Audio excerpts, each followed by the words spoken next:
Hello everyone and welcome. Today I have a story for you. A story about a little boy named Marley and a kite that was far more special than it first appeared, and a very unexpected adventure in the sky. So, settle down somewhere comfy, get cozy, and let me tell you the tale of Marley's kite.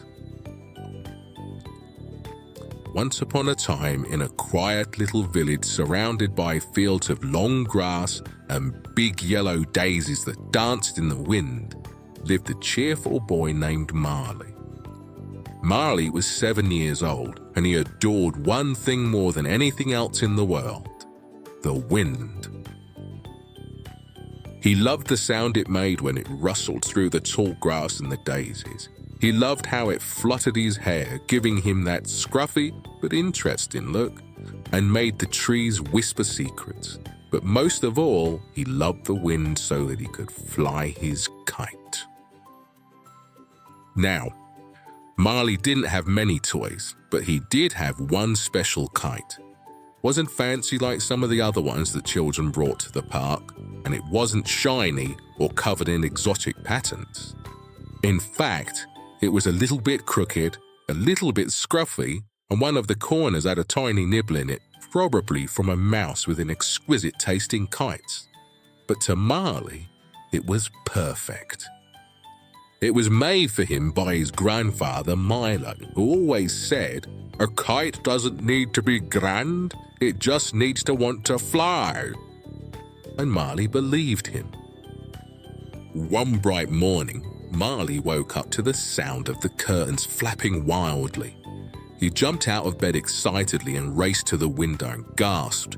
The trees were leaning this way and that, the grass looked like it was doing the wiggle dance, and the clouds were skipping across the sky like sheep being herded by invisible dogs. It was a perfect day for flying a kite, so Marley grabbed his breakfast, stuffed his feet into his trainers, and dashed outside with his beloved scruffy kite tucked under his arm. He ran all the way up Buttercup Hill, the best hill for kite flying in the whole village. When he reached the top, he lifted the kite high above his head and shouted, "Ready, steady, go! Let's see how high you can fly!" And off he ran. But then something strange happened. The kite tugged and tugged again, harder and harder, as if it wasn't just flying, it was pulling. "Whoa, slow down," Marley squeaked, gripping the string with both hands, hanging on for his life. But the kite didn't slow down. It yanked so sharply that Marley's feet lifted clean off the ground. The wind had caught the kite a good one. Whoosh! It zoomed into the sky like it had been waiting for this exact moment. Up and up and up it soared until it was just a tiny dot above the clouds. Marley beamed. "Oh wow, look at us go!" Marley's eyes widened as the ground slipped away beneath him. "Oh no! Oh no!" Marley looked around him and he could see for miles. "Oh yes!" he yelled excitedly, because as startling as it was, being as high as he was in the sky, it was just a little bit brilliant. He was flying. The kite carried him gently over the hill, past the village rooftops, taking him higher and higher and higher, until Marley was floating above the clouds, feeling as light as a feather. The sky looked completely different up here. Up ahead of him, he could see a village in the clouds, a big grumpy cloud, and a cat with wings. Everything just looked so huge, sparkling, and filled with fluffy, marshmallowy clouds that looked good enough to eat. Marley also loved marshmallows. And then Marley heard a voice, a tiny, whispery voice carried by the wind. "Hello down there." Marley was startled by it and looked around to see where the voice had come from, but he couldn't see anyone until he spotted something perched on top of a cloud.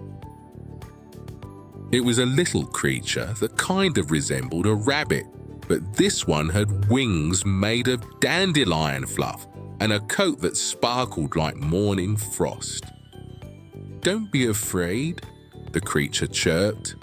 "I'm a cloudling and my name's Pip." Marley blinked in disbelief. "A cloudling?" "Yes, I look after the clouds," Pip said proudly. "I give the small ones little puffs, and the big ones a little shade, and the stormy ones get a good telling off when they get too grumpy, which is all of the time." Pip and Marley giggled. "I didn't know clouds needed looking after," said Marley. "Oh yes," Pip grinned. "Just like little crooked kites." Before Marley could say another word, a deep rumble echoed across the sky. Rumble. Pip's smile vanished. Oh dear, that's storm cloud Stan. He's throwing a tantrum again. High above, a massive storm cloud stomped across the sky. Yes, it stomped with actual puffed-up thunderous legs. He whooshed and huffed and puffed so fiercely that all the little clouds bounced about like popcorn in a hot pan. "What's wrong with him?" Marley asked. "Oh, Stan's always upset about something," Pip sighed. "Today he can't remember how to rain gently. He only knows how to boom, and that scares the baby clouds." Marley felt a twist in his tummy. "Well, maybe I can help you." "You?" Pip blinked. "A ground dweller?" "I mean, I did get blown up here by my kite," Marley said, shrugging. Pip considered this for a moment. Yeah, that's fair enough. Go for it." Together, Marley and Pip floated towards Storm Cloud Stan, and as they got closer, the air growled with static.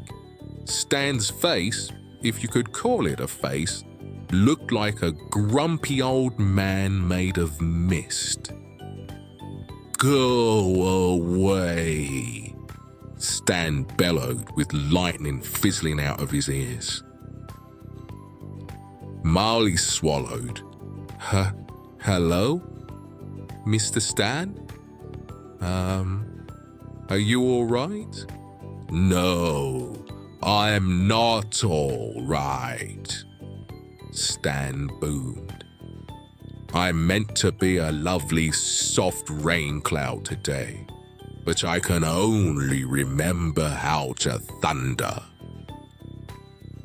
Pip whispered in Marley's ear. "Told you, didn't I, Marley? The big ones are all drama queens." Stan sniffed. "I heard that." Marley floated closer. "Well, my grandfather Milo always said, when something's too big to handle, break it into little bits." Stan blinked. "Meaning?" Marley continued. "Well, maybe you should start small first. You know, little rumble, few drops of rain, you know, nothing too big." The storm cloud frowned, thinking hard, and all of a sudden, rumble. A small, gentle rumble. Then a few quiet raindrops fell below. Not a storm, not a tantrum, just a little rain. Calm, soothing, lovely rain. All the baby clouds cheered, giving off sounds of delight. Pip beamed. Marley, you did it! You actually calmed Storm Cloud Stan down. Stan puffed out his chest. Yes, he did. And for the first time ever, Storm Cloud Stan smiled. Pip laughed. Steady on, Stan. If the wind changes, you'll stay that way. Suddenly, Marley felt the kite string tug again, just like before, but this time a little more gently. Pip flapped his wings closer. Oh, it looks like the wind wants to take you home. Marley felt a sudden pang. I don't want to leave yet. I love it up here among the clouds with all you guys. Pip placed a tiny fluffy paw on his hand. I'm sure we'll see you again for more adventures. The sky might be a very big place, but it remembers its friends. And before Marley could say another word, whoosh! The kite dipped, looped, and glided downward. Through the clouds, past the treetops, back over Buttercup Hill, and finally, plop. Marley landed gently on the soft grass, his kite fluttering next to him as calm as a sleeping kitten, when suddenly a gust of wind took the kite away. Oh no, exclaimed Marley. Come back! Marley was devastated by his loss. He looked up at the sky to see if he could see his kite. Everything looked normal again, blue, bright, peaceful, but no kite. When all of a sudden, Pip appeared. We have a gift for you, and I think your grandfather Milo would approve. It's pretty exotic. Marley picked up his new kite and admired it for a moment, before realizing that it was actually snowing dandelion fluff, which was floating down all around him, glowing softly. Marley went from sadness to happiness in the blink of an eye. That is the most exotic-looking kite I've ever seen, and Grandfather Milo would have approved. Thank you for everything. And goodbye, Pip. Marley tucked a piece of glowing dandelion fluff into his pocket for luck and skipped home humming happily, already dreaming of the next windy day and wondering what adventures Pip, Stan, and all of his new friends might be saving up for him. And that, dear children, was the tale of Marley's Kite, a story of bravery and clouds with feelings, a very determined Storm, Stan, and the magic that happens when you believe in the world just a little bit more. Until next time, keep dreaming, keep wondering, and always keep an eye on the sky. And if you enjoyed this story, please give it a little like. But for now, bye-bye, children. Bye-bye.